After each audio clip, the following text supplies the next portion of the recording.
Hey guys, and welcome back to another one. Now today we are going to take a look at another budget Android TV box, which in this particular case it's the Dolamee D6. Now that being said, with no further ado, let's go straight for the video. Hope that you guys enjoy it, and as always, I'll see you in a few seconds.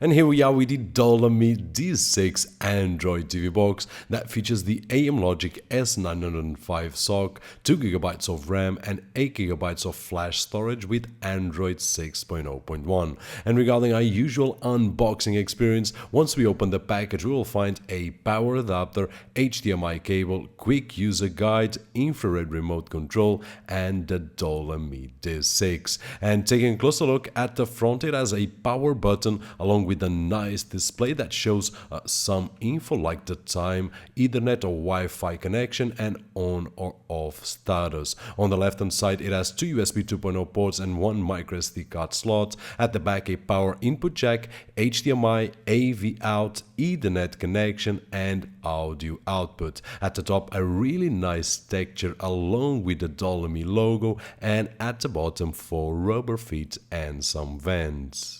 And when we turn it on, we will find a quick setup wizard, and in no time we can start using it. Now, it comes with the launcher that you guys see on the screen, which is what it is, but I always prefer to install KKM launcher and have a cleaner look, as you guys already know. Now, moving to the benchmark so that you guys can compare with other machines, as usual, I've included the disk speed test, the network speed test over Wi-Fi and Ethernet, where my limit at this moment from my ESP is 200 megabits per second on download and 20 on upload. I've also included the Geekbench for Score, iStorm Extreme and finally Epic Citadel.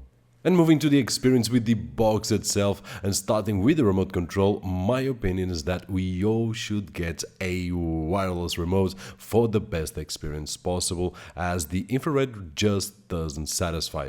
And with the wireless remote we can do a lot more and quicker, as I've shared on a video comparison about remotes, and I'll post a link right above on the YouTube cards. Now, in terms of the Android gaming, with no surprises, this box with the Logic S905 played smoothly on the two samples that I tested, Rayman Adventures and Asphalt Extreme. And in terms of video playback, YouTube will play up to 1080 resolution and Netflix up to SD resolution.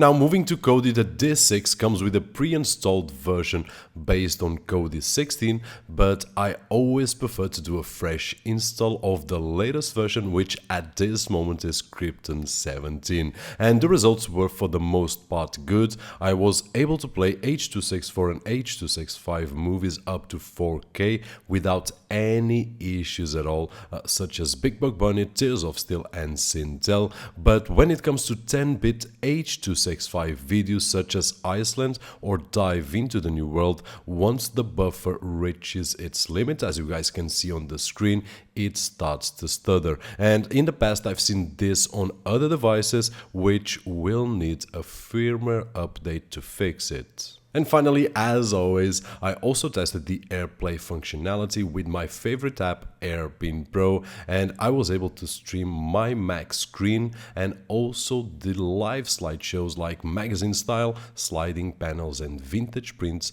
without any issues whatsoever, both on sound and on image, as you guys can see on screen. So in conclusion, guys, things that I did like the most on the D6 were the design in general. It really looks nice in my opinion, of course, and I like that display. It has root access, which might be useful, and a smooth AirPlay stream. On the other hand, things that I did like the least were the 10-bit H.265 files do not play smoothly after the buffer reaches its limit, which is not a hardware issue as we know, but a firmware situation that can be fixed, and if it is, as usual, I will update the video right over here.